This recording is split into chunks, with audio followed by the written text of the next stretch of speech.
দোকানদার আমাকে বলল যে ভাই আসলে আপনি এক ধরনের পাগলের প্রলাপ করছেন, এটা এখানে বিক্রি করতে পারবেন না। তো আমার যতটুকু মনে পড়ে ওই দোকানদার আমাকে বলছে ভাই আপনি আমার এই দোকান থেকে বের হন। তো উনি আমাকে পিছন দিয়া ওনার হাত দিয়ে আমার পিঠে ধাক্কা দিল। বাংলাদেশে টেক্সটাইল এবং হ্যান্ডলুম ইন্ডাস্ট্রিজের বাজার হচ্ছে 90,000 কোটি টাকার মার্কেট বছরে, এবং এই মার্কেটটা আনটাচ আনঅর্গানাইজ।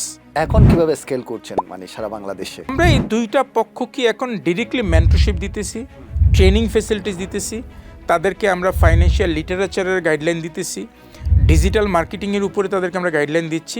কি কি ইম্প্যাক্ট এখনো পর্যন্ত আপনারা রাখতে পেরেছেন আর কি?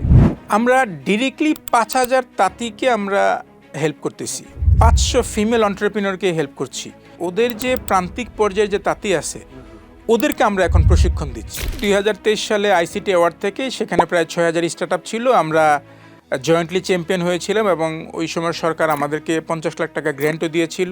হিউজ পরিমাণ টাকা আমি বার্ন করে পাবলিসিটি করেছি যে আমরা অনেক কিছু, কিন্তু আসলে রেভিনিউ আসেনি। দিন শেষে যে কোনো ব্যবসা হোক, স্টার্ট আপ হোক, ইনোভেশন হোক, যদি রেভিনিউ জেনারেট করতে না পারে সে টিকবে না।